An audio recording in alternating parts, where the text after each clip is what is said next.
करेंति भावेण अमला असंकलिठा ते हुंति परित संसारी। बोलिए भगवान महावीर पावन चरित गुरुदेव जी। बंधु मन वच काय भव सागर को तरण में करो हमारी सहाय। जिन शासन जिन वाणी सदा जयवंत हो, श्रवण संग सदा अविचल मंगल हो।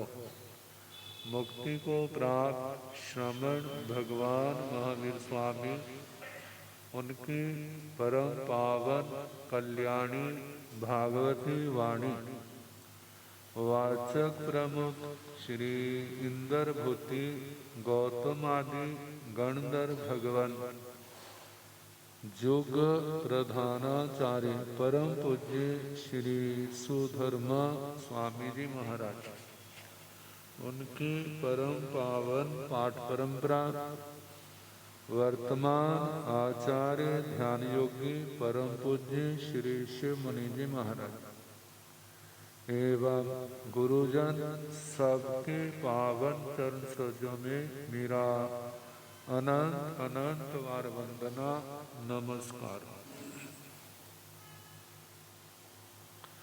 उपस्थित धर्म प्रेमी सज्जनों, माताओं तथा बहनों,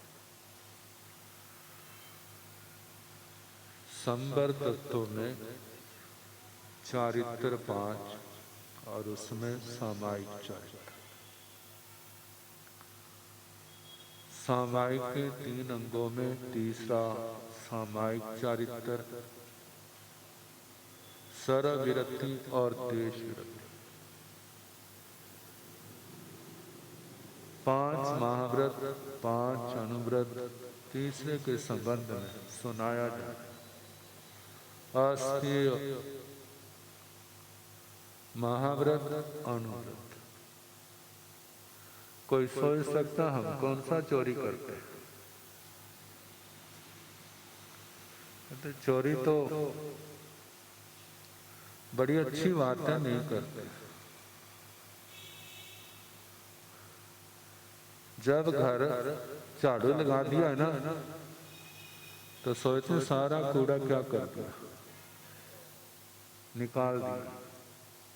लेकिन कितना कूड़ा ऐसा है जो आपको दिखाई नहीं देता।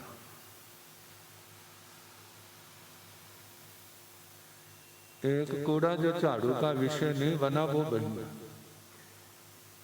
या तो पोछे से निकलेगा, तो पोछा लगाने से तो कौन सा साफ हो गया, क्योंकि जो मैल मार्बल से चिपकी हुई है वो तो पोछे से एकदम,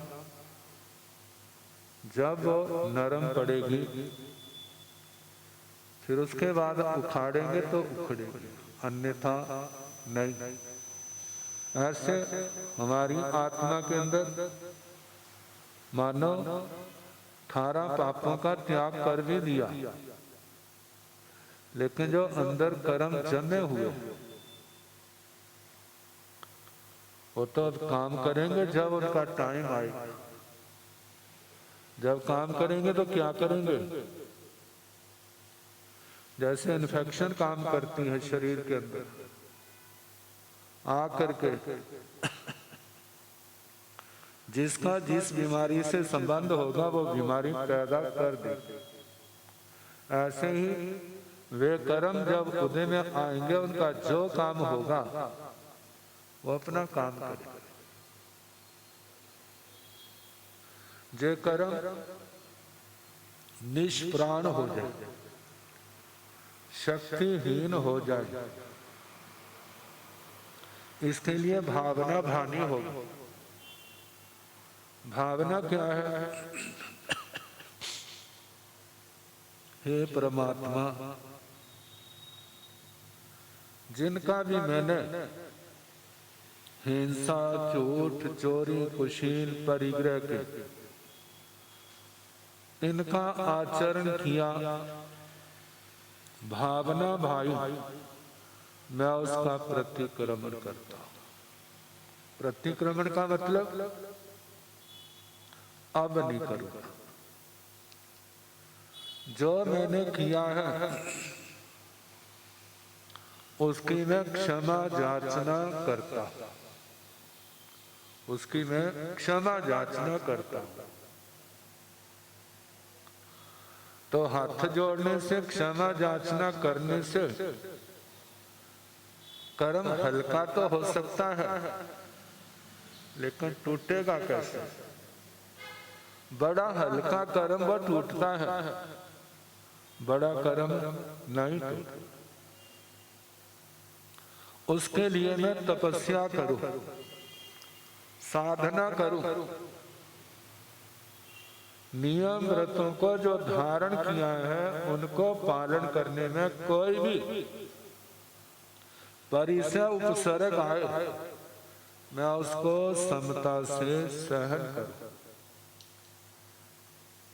क्रिया के द्वारा तो क्या, जबान के द्वारा तो क्या, मन के द्वारा भी कभी किसी पाप का आचरण ना कर।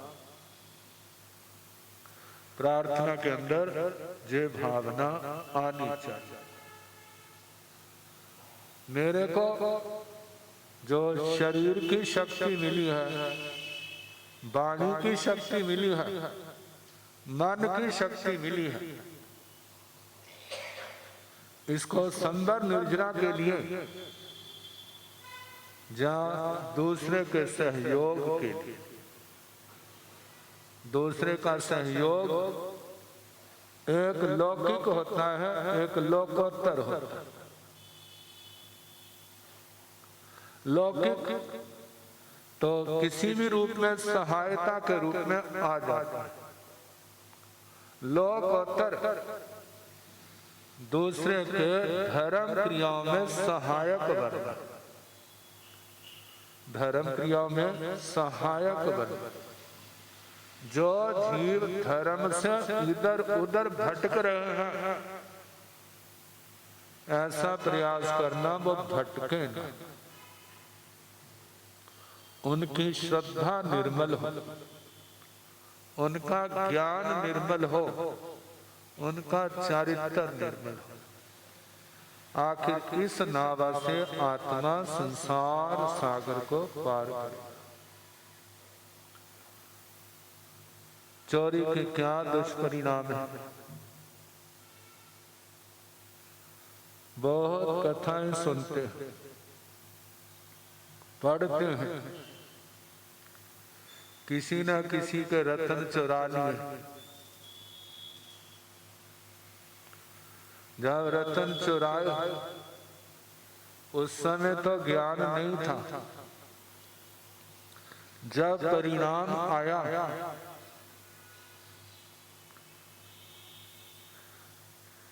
एक बेटा गया, दूसरा गया, तीसरा गया, दिमाग पर बोझ पड़, ये क्या है, अब कहाँ जाएं? फिर किसी ऐसी शक्ति संपन्न आत्मा के पास गया जिसको हमारे अतिशय ज्ञानी कहते हैं। जब उसके पास गया तो उसने नक्शा खींचा, कहते तेरे 5 बेटे हैं, 5 रत्न चुराए थे, थाली में रख, 5 रत्न ऐसे, और उससे क्षमा मांग।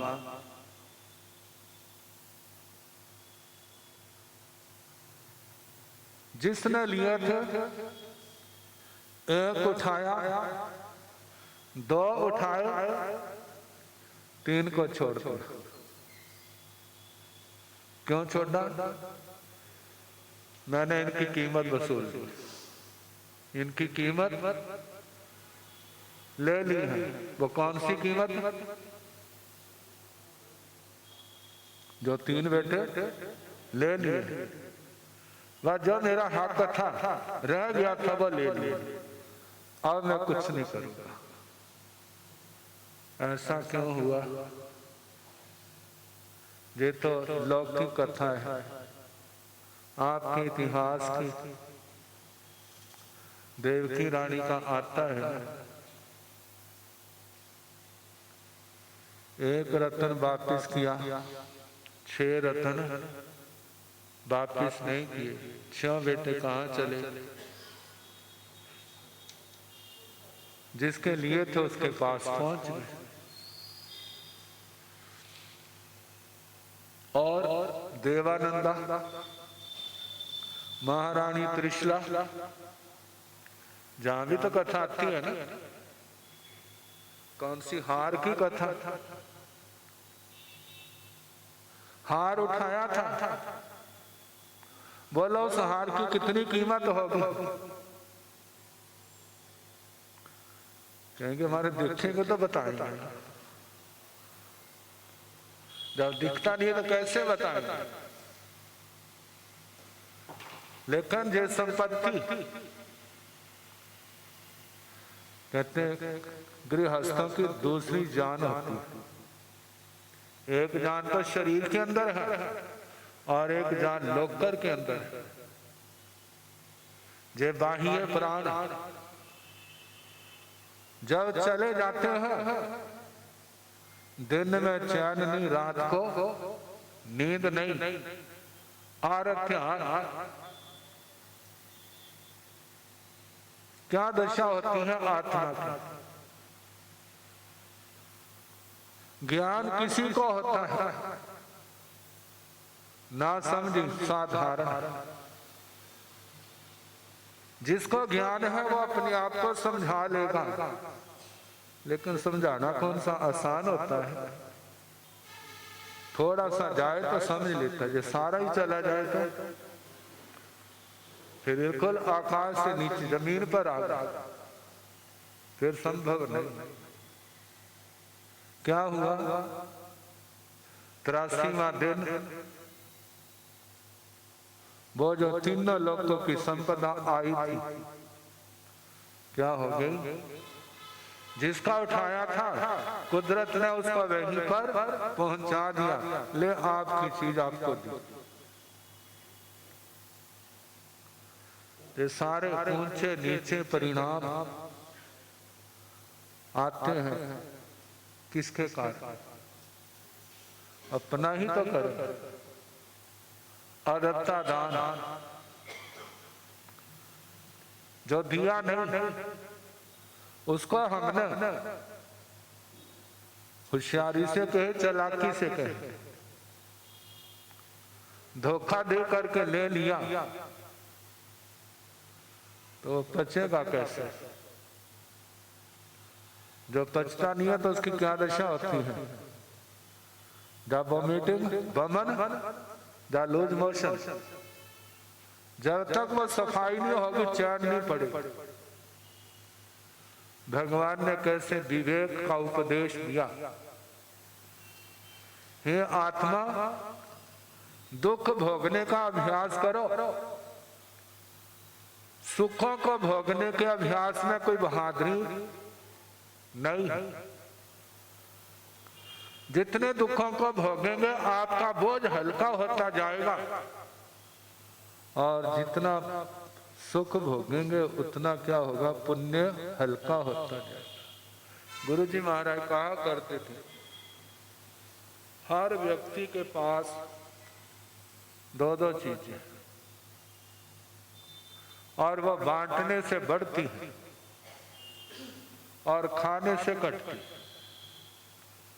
बांटने से बढ़ती है और खाने से घटती है। कहते हैं क्या चीज है? वह है सुख और दुख। सुख और दुख।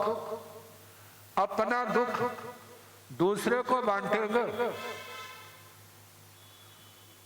10 गुना होके आएगा, 1000 गुना होके बढ़ के ही तो आएगा, क्योंकि बांटा है। जो बांटा वो मिलेगा। दुख बांटा है तो दुख मिलेगा। किसी का बच्चा बीमार हो गया तो डॉक्टरों के पास तो पुराने जमाने में कम ही जाते थे।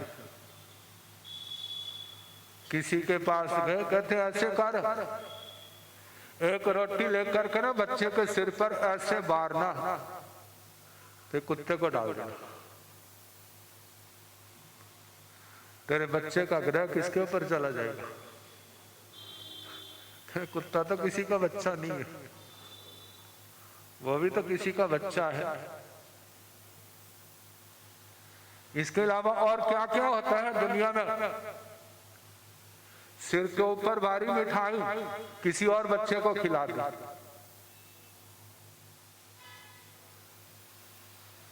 कर्म अपने स्थान पर होता है। जो व्यवहारिक चीजें, इनका कोई अस्तित्व नहीं है, एकदम इनकार नहीं किया जा सकता। निश्चय में तो पाप कर्म ही होते हैं, चक्कर में वो आता है जिसके पाप कर्म उदय में, और उसने अपने बच्चे को तो बचा लिया, लेकिन जिसका बच्चा गया है वो कहाँ छोड़ देगा? कितने जन्मों तक जे बैर किसके कारण से आया है? अज्ञानता के कारण। चलो मैंने अपना दुख, अपना बोझ उतार दिया, कहते उतरा कहाँ? पता नहीं कितने गुना बढ़ करके सिर के ऊपर आएगा, और जब भोगना पड़ेगा तो कहते रात को तो, आजकल तो रात को भी तारे नहीं दिखाई देते, लेकिन उसको दिन में तारे दिखने लग जाए। कैसे दिखते हैं भला? मतलब चारों ओर अंधेरा होगा, कोई उनको सहयोग देने वाला वहां नहीं आएगा। क्यों? बीज किसने बीजे? कहते दुख बांटोगे दुख बढ़ेगा, और सुख बांटोगे तो ये नियम वहां भी तो चलता है। सुख बांटोगे तो सुख क्या होगा? सुख आपके पास आएगा। एक प्रसंग पढ़ने में आया था, कोई बालक होगा 8-10 साल का, प्यास लगी है, किसी का दरवाजा खटकाया। एक बहन आई, कहते बोलो प्यास लगी। तो उस बहन ने देखा इस प्यास के साथ इसको भूख भी लगी, रोटी नहीं मांगी, पानी मांगा। वो अंदर गई और दूध का गिलास भर करके उस बच्चे को पिलाया। बच्चा चला गया, लेकिन कर्म वो अपना काम कर। वो बच्चा पढ़ लिख करके किसी समय बहुत बड़ा डॉक्टर बना, और वो बहन जिसने दूध पिलाया था, परिस्थितियां कब किसकी आ जाए, बीमार हो गई।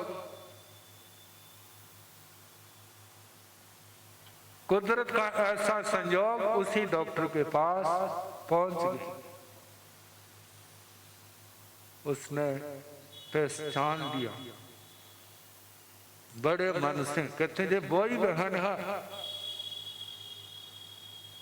मैंने पानी मांगा था और इसने क्या दिया था? दूध दिया था। इलाज किया,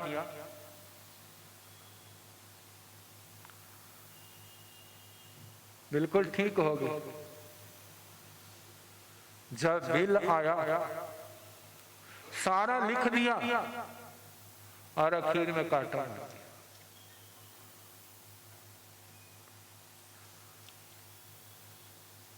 कहते हैं जे बिल मेरे पास आ चुका है।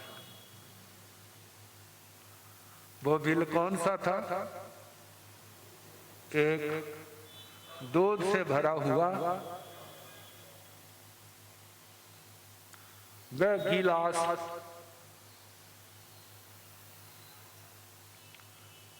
उसको तो याद नहीं होगा, लेकिन जब याद आया तो आंखों में आंसू जरूर आए। क्या उस दूध के गिलास की इतनी कीमत जिसकी मैं चुका नहीं सकती, लेकिन उस दूध के गिलास ने क्या कर दी। और साथ में फिर कभी मौका हो तो हमें सेवा का मौका दे। दिया कितना था, आया कितना। मतलब सुख बांटोगे तो क्या होगा, सुख मिलेगा। सीधी सी बात, अज्ञानता में व्यक्ति दूसरे के सुख छीनता है और अपने दुख, तो उसका परिणाम भी क्या होता है, वैसा ही होता है। भगवान गुरुजन शिक्षा देते हैं, अपनी मेहनत पर विश्वास रखो, कभी अनीति के रास्ते को स्वीकार ना करना। ये जीवन सदा रहने वाला नहीं है, लेकिन जो कर्म करोगे वो कई जन्मों तक अच्छे हो या बुरे हो, वो आपको अच्छे और बुरे के रूप में प्रभावित करते हैं। समय हो गया, बाकी कल जैसे